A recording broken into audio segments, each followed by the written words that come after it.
Islamic Brotherhood Television. Assalamualaikum warahmatullahi wabarakatuh. Bismillah, walhamdulillah, wassalatu wassalamu ala rasulillah wa ala alihi wa sahbihi wa mawalah. Allahumma anfa'na bima 'allamtana wa 'allimna ma yanfa'una. Allahumma zidna 'ilma warzuqna fahma wa atina hikmah. Allahumma barik lana fi majlisina hadha birahmatika ya arhamar rahimin. Walhamdulillahi rabbil alamin. Taqabbalallahu minna wa minkum fataqabbal ya karim.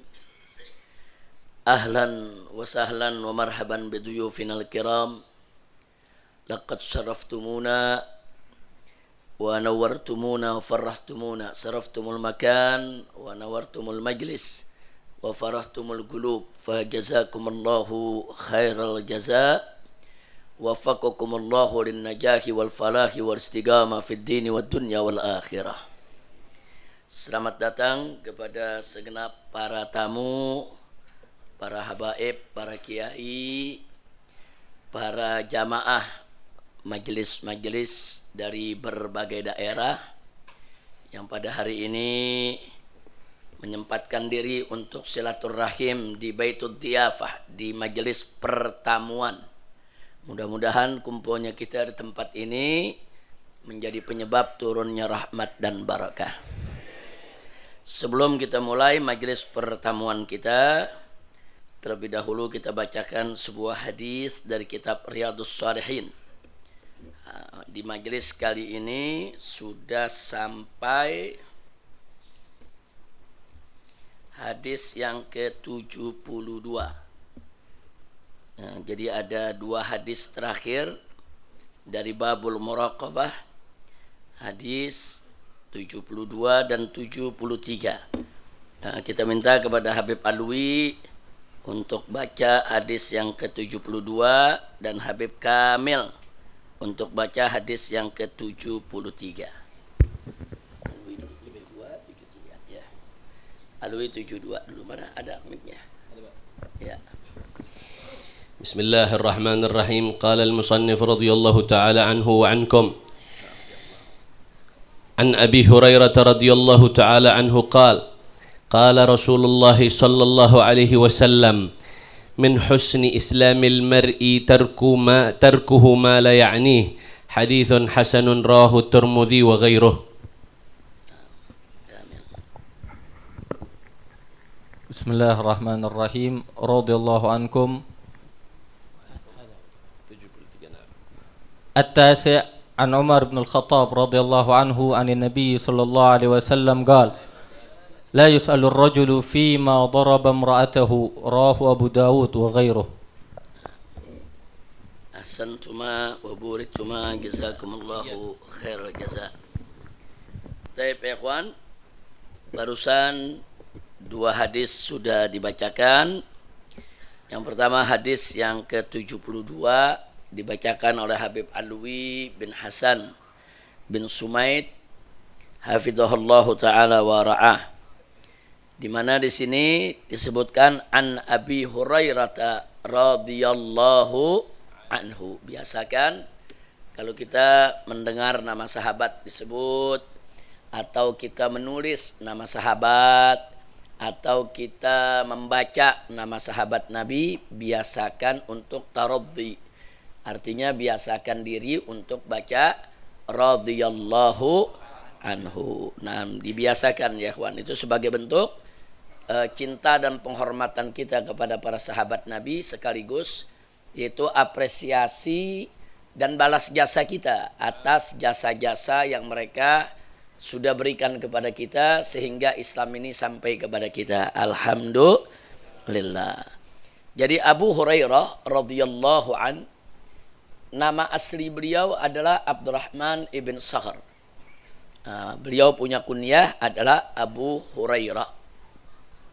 Diberikan kunyah dengan Abu Hurairah karena memang beliau pecinta binatang, pecinta kucing, penyayang. Beliau banyak memelihara kucing, memberi makan kucing ya ikhwan. Dalam bahasa Arabnya kucing itu hirrah atau qittun. Jadi ada qit atau qittotun, ada juga hir. Nah, kemudian beliau terkenallah dengan kunyah tersebut. Tapi nama aslinya adalah Abdurrahman ibn Sakhar. Nah, beliau mengatakan qala, berkata Abu Hurairah radhiyallahu anhu, qala Rasulullah sallallahu alaihi wasallam. Jadi beliau menyampaikan kepada kita bahwasanya Nabi, yaitu Rasulullah sallallahu alaihi wasallam, pernah bersabda yang beliau dengar, di mana Nabi mengatakan min husni islamil mar'i tarkuhu ma la ya'ni. Artinya min husni islamil mar'i, bagian dari keindahan Islamnya seseorang, bagian dari kebaiknya kan Islamnya seseorang. Artinya seseorang itu berislam akan menjadi baik dan indah keislamannya dengan apa? Tarkuhu ma la ya'ni, yaitu dengan sikap dia yang meninggalkan apa saja yang dia nggak perlu, ya kawan. Jadi dia apa yang dia nggak perlu tinggalin aja.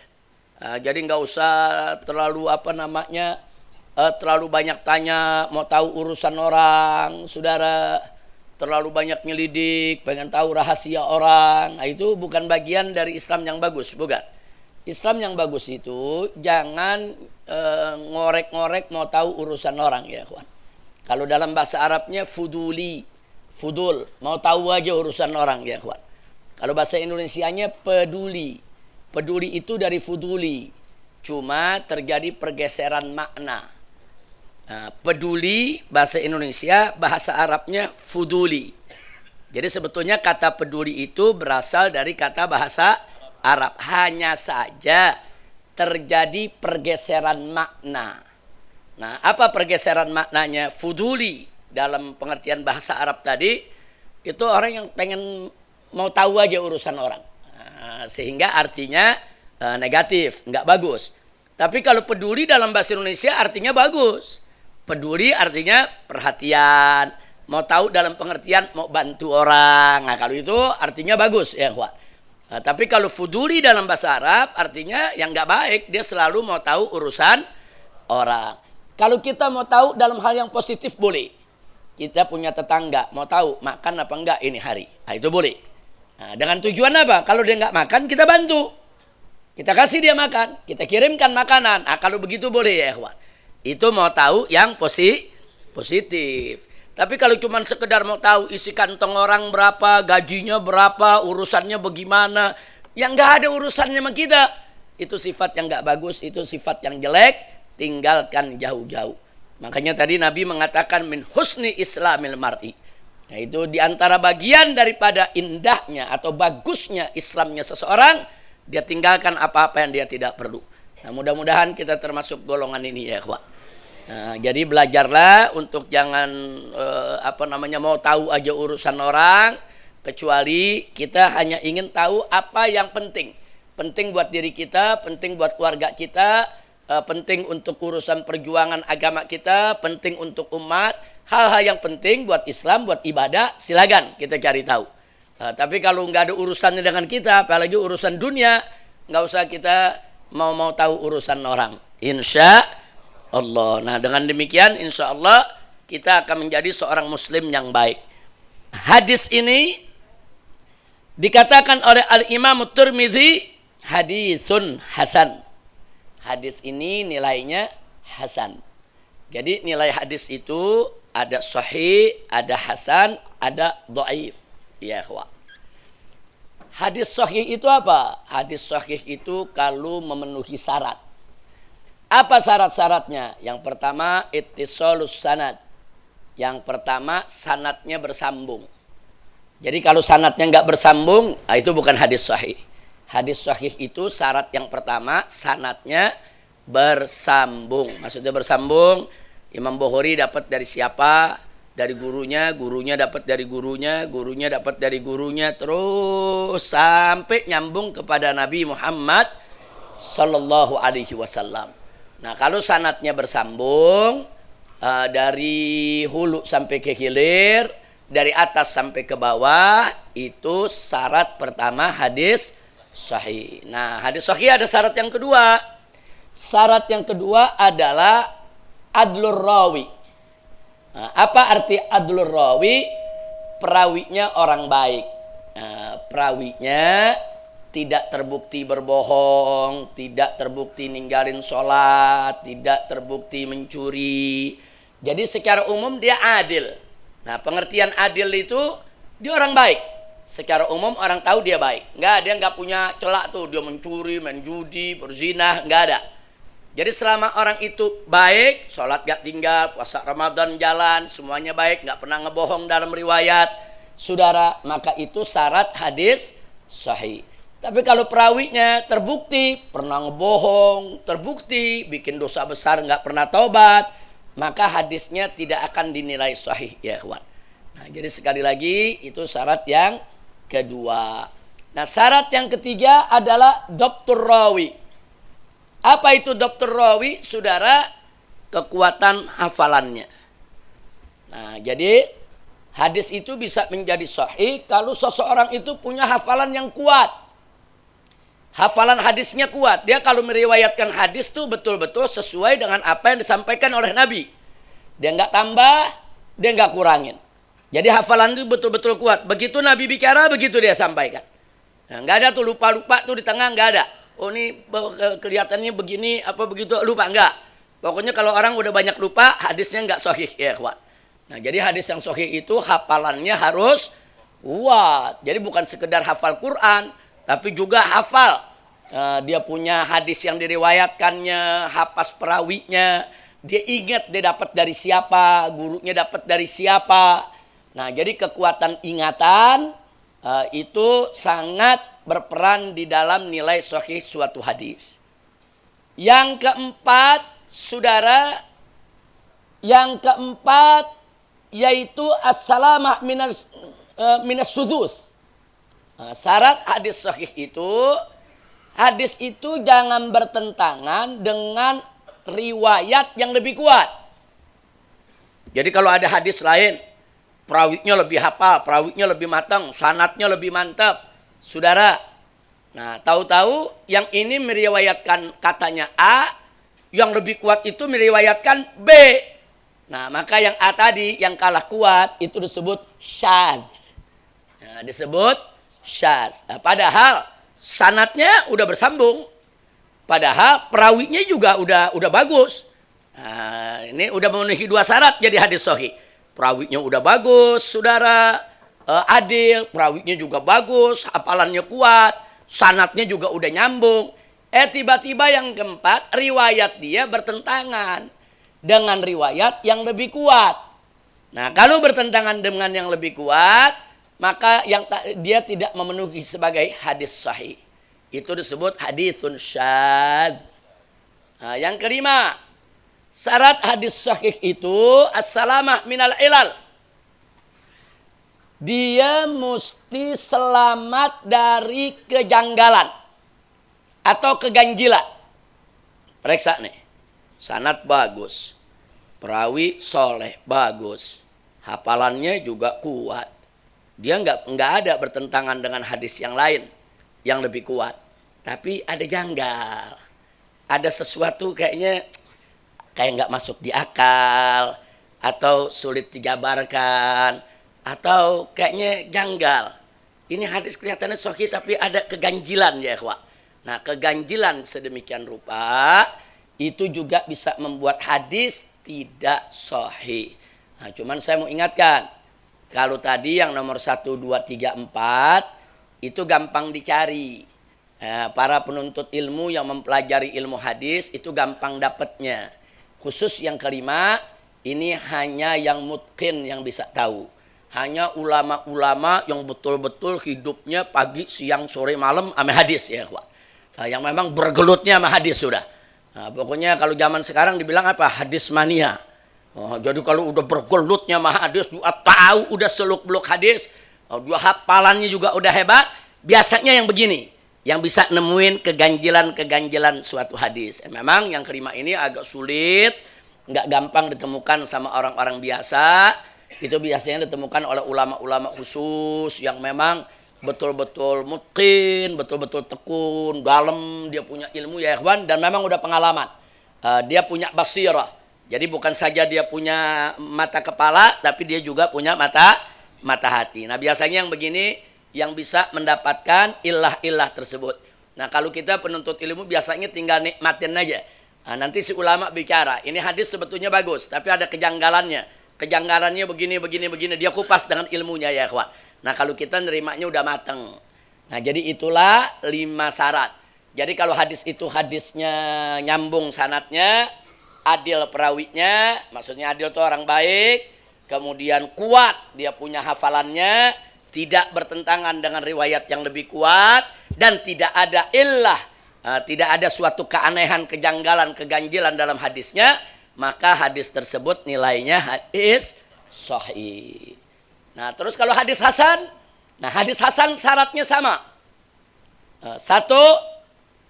Yang 4 sama. 1 harus bersambung sanatnya. Nah itu sama. Yang soal adlur rawi, perawinya harus baik, berkelakuan baik, berperilaku baik, juga sama. Kemudian yang tidak bertentangan dengan riwayat yang lebih kuat, juga sama.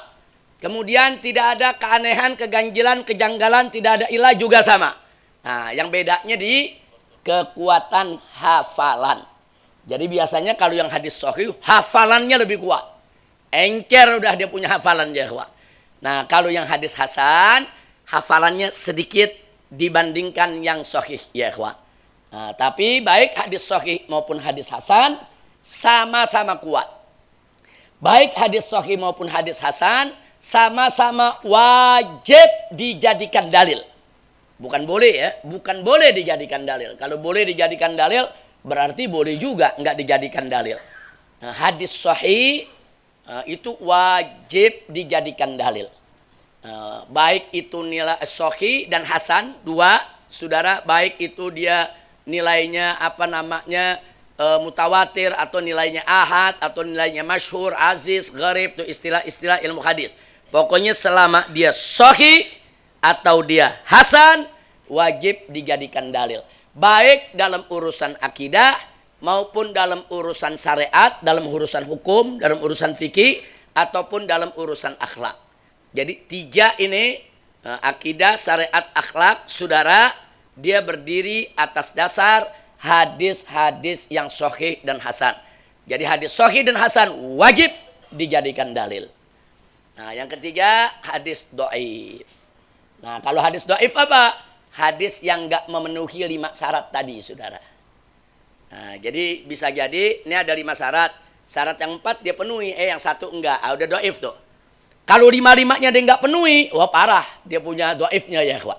Nah, kalau 5-5-nya dia enggak penuhi, udah sanadnya enggak nyambung, perawinya tukang bohong, apalannya juga enggak jelas ya, ikhwan. Udah gitu bertentangan dengan yang lebih kuat. Itu udah parah itu, dia punya dhaifnya. Tapi kalau dari 5 ada 4 yang enggak terpenuhi, tapi 4 terpenuhi, 1 enggak. Nah, itu parahnya agak dhaifnya agak lumayan ya, ikhwan. Nah, kadang-kadang dhaif yang begini bisa naik menjadi hasan kalau ada syawahid, kalau ada hadis-hadis lain yang menjadi saksi mendukung kalau isinya adalah benar ya, ikhwan. Jadi kesimpulannya, pokoknya kalau ada hadis yang enggak memenuhi 5 syarat tadi, hadis dhaif. Kira-kira jelas? Nah, ini hadis yang kita baca apa tadi disebutnya? Hadis hasan. Berarti wajib gak dijadikan dalil? Wajib ya ikhwan. Dalam urusan apa nih? Urusan akhlak. Min husni islamil mar'i tarkuhu ma la ya'ni. Ini urusan akhlak ya ikhwan.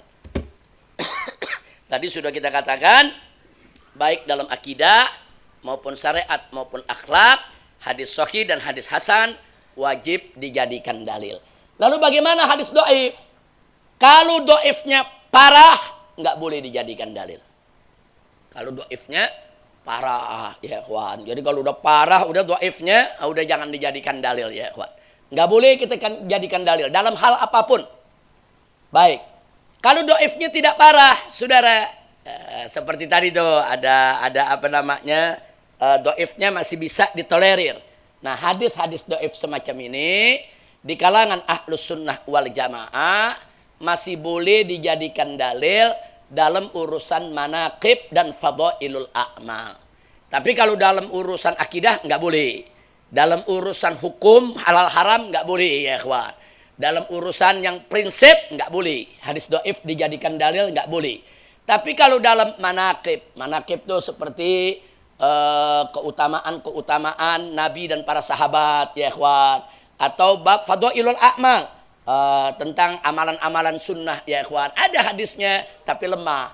Nah, kalau lemahnya nggak parah, ulama ahlus sunnah wal jamaah itu hampir sepakat mengatakan boleh digunakan sebagai dalil selama dhaifnya tidak parah. Jadi jangan kaget kalau Anda melakukan satu amalan, tahu-tahu di perut orang itu kan hadisnya dhaif. Jangan kaget dulu saudara, karena ahlus sunnah wal jamaah membolehkan kita beramal dengan hadis dhaif selama dhaifnya tidak parah. Karena ada juga kalangan saudara-saudara kita kalau udah dengar hadis dhaif tuh udah main mutlak aja, udah saklek, nggak boleh dipakai. Kalau kita pakai langsung dituding musyrik, bid'ah, dolal, sesat, kafir, masuk neraka.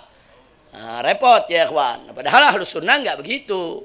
Ada hadis dhaif yang boleh dipakai. Bahkan, nah ini saya mau beri informasi, bahkan ada hadis dhaif tapi sepakat ulama untuk pakai hadis tersebut, saudara.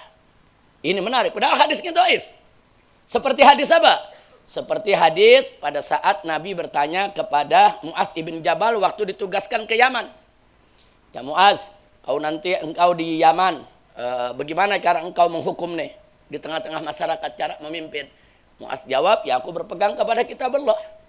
Kalau enggak ada, ya aku berpegang kepada sunnah Nabi. Kalau enggak ada, ya aku ijtihad. Saudara, ini hadis, saudara, semua fuqaha dari semua mazhab pakai itu hadis ya kawan.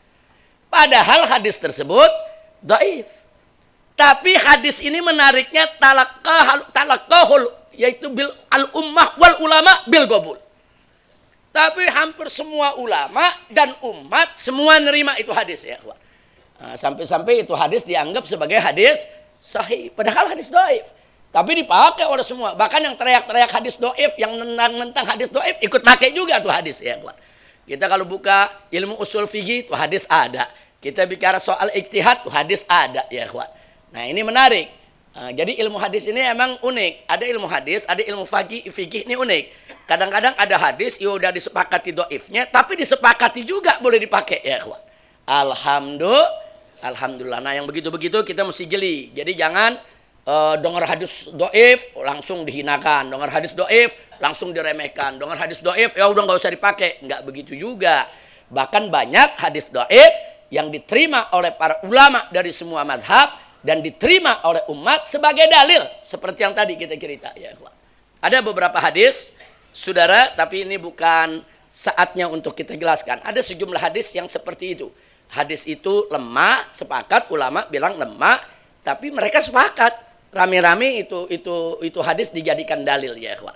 Nah, ini supaya kita tahu. Nah, baiklah, itulah pelajaran kita dari hadis yang ke-72. Intinya kita diminta oleh Nabi alaihi salatu wassalam untuk menjaga keindahan Islam, untuk menjaga bagusnya Islam yang ada dalam diri kita, yaitu diantaranya dengan perilaku jangan banyak mau tahu urusan orang. Jangan ngorek-ngorek urusan orang, nggak usah. Kita nggak usah fuduli ya ikhwan, fuduli jangan. Jadi apa yang kita nggak perlu, nggak penting, jangan kita tanya. Apalagi kadang-kadang ada orang-orang kalau kita tanya sesuatu urusan pribadinya kan tersinggung. Nah, jadi nggak baik. Nah, justru supaya kita nyaman, dia juga nyaman, jangan nanya saudara hal-hal yang menjadi privasi seseorang. Nah, itu yang perlu kita ketahui. Yang kedua, hadis yang kedua diriwayatkan oleh Sayyidina Umar ibn Khattab radhiyallahu anhu. Sayyidina Umar sebagaimana kita ketahui, beliau adalah sahabat Nabi, beliau juga merupakan mertua Nabi, dan beliau juga khalifah yang kedua menggantikan setelah wafatnya Sayyidina Abu Bakar Siddiq radhiyallahu anhu. Nah, ini Sayyidina Umar ini punya riwayat menarik. Beliau katakan anin Nabi sallallahu alaihi wasallam. Beliau dapat hadis dari Nabi alaihi salatu wassalam. Apa kata Nabi? Kata Nabi, la yus'alur rajulu fima daraba imra'atah. menarik nih ya ikhwan. Kata Nabi apa? La yus'alur rajul. Jangan ditanya seseorang itu fima di dalam urusan daraba imra'atahu dalam urusan kalau dia mukul istrinya ya ikhwan. Jadi kalau ada orang nih lagi ribut sama istrinya, kita jangan nanya-nanya ya ikhwan. Kenapa ribut? Ada apa ya? Kenapa ya? Bagaimana? Itu kenapa tuh kok kayaknya matanya biru tuh punya bini. Jangan. Di sini ya ikhwan, Nabi katakan jangan nanya seseorang untuk urusan privasi dia, pribadi dia dengan istri dia ya ikhwan. Jangan, nggak boleh. Jadi dalam hal apapun nggak boleh. Artinya apa? Ini hadis bagian dari yang tadi. Jangan terlalu ngorek-ngorek urusan orang. Baik, sekarang karena ini urusan suami mukul istri, akhirnya muncul pertanyaan, emang suami boleh mukul istri? Nah, ini babnya lain nih. Nah, kalau ini kan babnya tadi kita jangan ikut campur urusan rumah tangga orang. Jangan. Apalagi jadi ngomporin aja biar orang pada bubar, pada bercerai ya ikhwan. Jangan, nggak boleh. Nah, sekarang kita bicara hubungan suami istri ya ikhwan. Dua yang saya mau sampaikan. Pertama, saudara, di zaman Sayyidina Umar ada kejadian. Seorang suami kesel istrinya dari pagi, siang, sore, malam marah melulu ya ikhwan. Kita tahu sendiri perempuan kalau marah bagaimana? Wah, kalau udah ngomel itu ngoceh isi rumah ya ikhwan. Kita mau di dapur, mau di kamar, puyeng pala kita dengernya. Betul? Itu yang betulnya paling kenceng sering tuh. Nah, jadi kita udah pegal deh ya ikhwan. Nah, ini dulu ada nih kejadian nih. Begitu dia pegal, dia mau lapor khalifah. Wah, dulu nggak tanggung-tanggung lapornya ke kepala negara, bini bawel. Sekarang bini bawel lapor ke kepala negara ditangkap pas pampres nanti.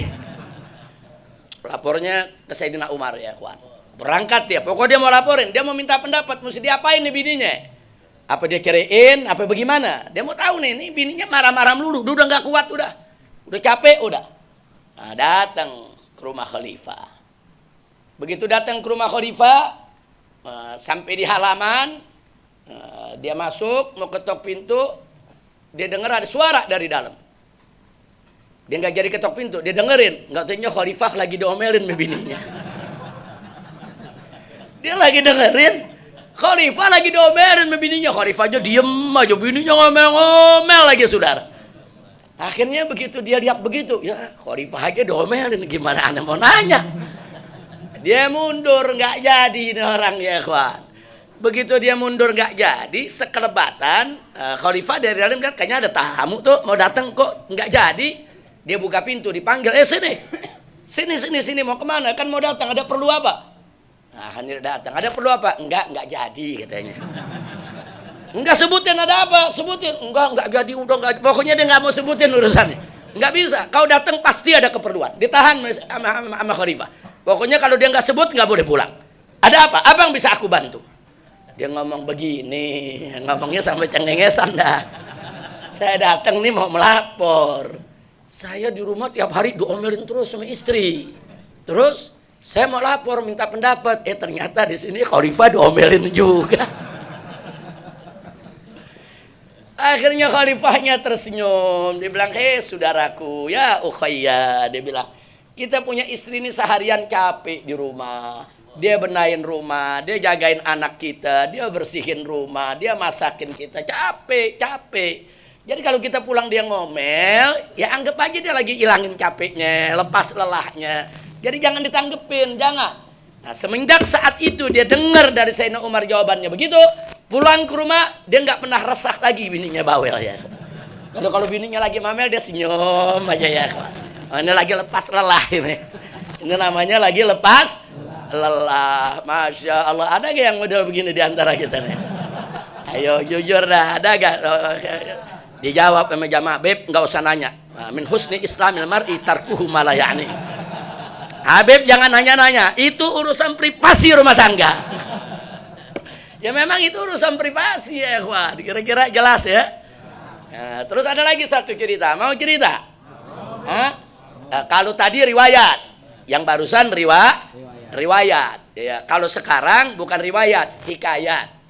Ada riwayat, ada Hikayat. Kalau riwayat sahih kita terima. Kalau hikayat mau diterima boleh, enggak juga boleh. Mau dengar hikayat? Betul? Iya. Ada satu orang, saudara. Satu orang punya istri. Sampai jadi kakek-kakek, nenek-nenek. Setia. Nah, cuman istrinya ini bawel. Tiap hari ngomel. 50 tahun berumah tangga, ngomel terus ya. Tapi sabar, suaminya sabar. Suaminya sabar, 50 tahun domelin. Nah, bayangin umurnya udah 60 lebih, sudah hampir 70. Suatu hari istrinya ngomelnya kelewatan. Begitu ngomel kelewatan dia kesel ya, Wak. Dia pegang, dia seret istrinya, diceburin ke sumur kering. Nah, di dalam sumur tuh ada sumur kering, dalam sumur tuh ada jerami. Pokoknya diceburin udah. Dia udah pusing udah denger istrinya, pokoknya diceburin. Ternyata dari dalam sumur istrinya terus ngomel nggak berhenti. Ngomelnya makin meledak ini ya, kawan. Dia bilang kok suami begini, ngomel dia, saudara. Akhirnya suaminya masuk nggak mau dengar, udah tenang, nggak ada ngomel dalam rumah. Cuman akhirnya hatinya sedih, ya Allah. Kenapa ane lempar kan 50 tahun ane udah omelin. 50 tahun sabar masa dirusak buat hari ini. Dia sedih, dia nggak jadi hilang marahnya, dia balik lagi ke sumur. Dia turunin tangga. Hei istriku, ada di bawah nih tangga nih, ayo naik. Turunin tangga. Begitu, ini istrinya masih marah-marah terus nih di bawah. Dia turunin tangga, begitu tangga diturunin, keluar dari dalam sumur orang tua, kakek-kakek, jenggotnya panjang, saudara. Kaget ini orang, loh kau siapa? Di mana istriku? Ini kakek bilang, itu yang di bawah istrimu? Iya, buru-buru keluarin.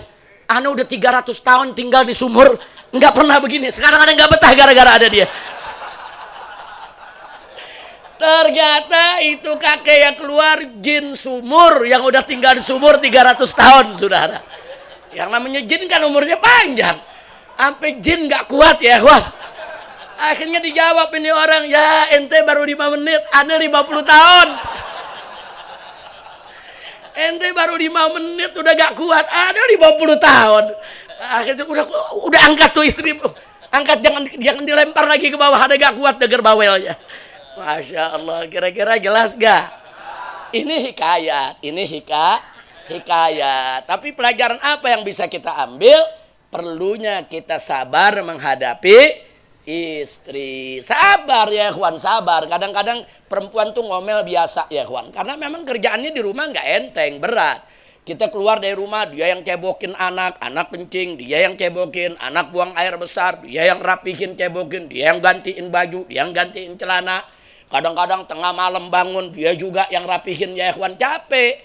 Apalagi kalau nggak ada pembantu di rumah. Saudara, udah nggak ada pembantu, anak kelima lagi. Dia mesti ngepel, dia mesti nyuci, dia mesti neriska ya kawan. Capek, saya tanya, capek gak? Nah saya mau tanya, kita sendiri lelaki kalau capek gampang marah gak? Gampang gitu. Makanya di jalanan berapa banyak tuh yang berkelahi dulu ya kawan. Main lihat-lihatan sendiri, apa lu liatin gue lu? Baru dia liatin aja udah mau berantem, kayak ayam jago. Ayo ada gak yang begitu? Karena apa? Capek, orang capek ya kawan, lelah, panas, lelah. Nah karena itu kalau istri kita suka marah seperti itu, kita harus sabar. Itu kuncinya, kalau kita sabar, insya Allah rumah tangga kita akan selamat. Amin ya rabbal alamin. Baik, sekarang kita lanjutkan. Nah, sekarang urusan mukul istri ya kawan. Kalau kita cerita soal mukul istri, di dalam Al-Quranul Karim, saudara, Allah subhanahu wa ta'ala mengingatkan kita. Di mana Allah nyatakan, wallati takhafuna nusyuzahunna. Jadi, adapun perempuan-perempuan, istri-istri yang kamu khawatirkan nusyuznya. Nusyuz itu artinya perempuan melanggar aturan suami. Suami nggak kasih keluar rumah, dia keluar rumah. Suami nggak kasih begini begitu, dia ini. Kadang-kadang dia jalan dengan orang yang bukan mahramnya, padahal udah dilarang oleh suaminya. Itu namanya nusyuz. Jadi istri kalau udah nggak taat pada suami, itu namanya nusyuz ya ikhwan.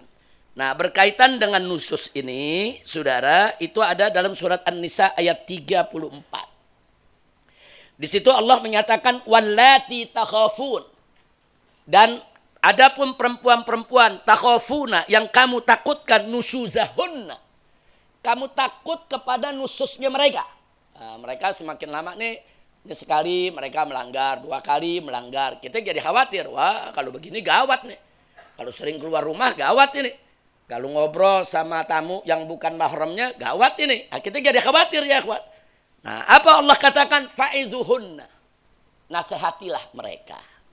Jadi Allah yang nyatakan, kalau kamu takut, khawatir istrimu melanggar perintah-perintahmu atau enggak patuh lagi, kamu takut nih, dia melawan, fa'izuhunna, maka nasihatilah mereka. Allah suruh kita nasihati mereka.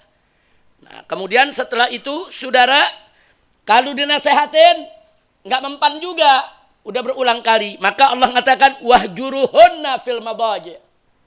Maka pisahkan mereka dari tempat tidurmu. Maksudnya pisah ranjang. Oh, nggak ngerti dibilangi, ya sudah pisah ranjang. Dia tidur di kamar satu, kita tidur di kamar satu, saudara, sengaja kita nggak tegur. Nah, ini boleh, Allah yang suruh. Allah ini yang suruh, yang ajarkan kita ya kawan. Nah, jadi pisah ranjang itu Allah yang suruh, begini caranya.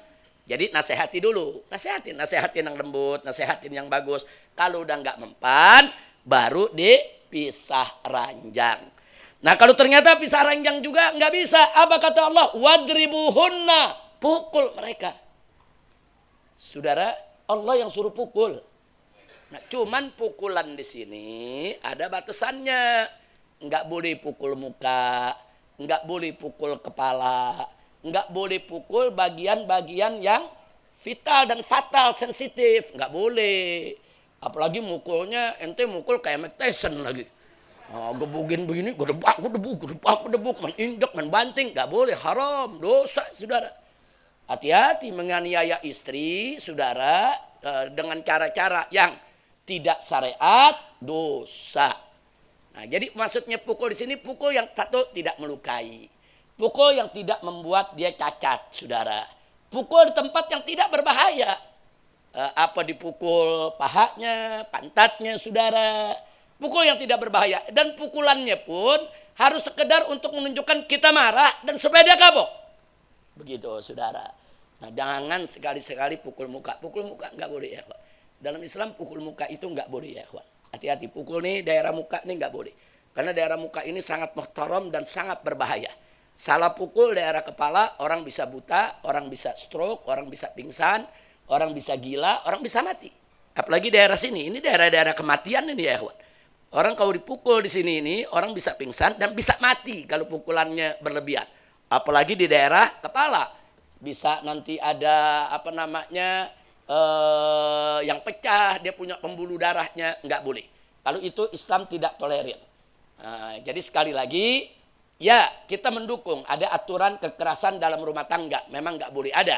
Tapi kekerasan dalam rumah tangga ala barat ya kawan, sampai kita pukul yang nggak berbahaya pun dianggap melanggar HAM. Nah ini ngawur ini. Sampai mukul anak juga nggak boleh. Nah akhirnya sekarang ayah cuma mukul paha anaknya bisa dilaporin polisi, saudara. Nah ini nggak benar, itu berlebihan. Ternyata ada mukul yang boleh. Ada mukul anak yang boleh, ada mukul istri yang boleh. Dengan pukulan-pukulan yang disyaratkan tidak berbahaya, tidak melukai, tidak membuat cacat ya kawan. Dan bukan di bagian-bagian sensitif. Kira-kira jelas tidak? Nah, jadi bikin-bikin ini istri nggak pernah tahu tuh dipukul sama suami. Dia tahu, oh suaminya marah ini. Dia tahu suaminya marah. Supaya apa? Supaya dia nggak ulangi itu kesalahan. Jadi Allah yang izinkan.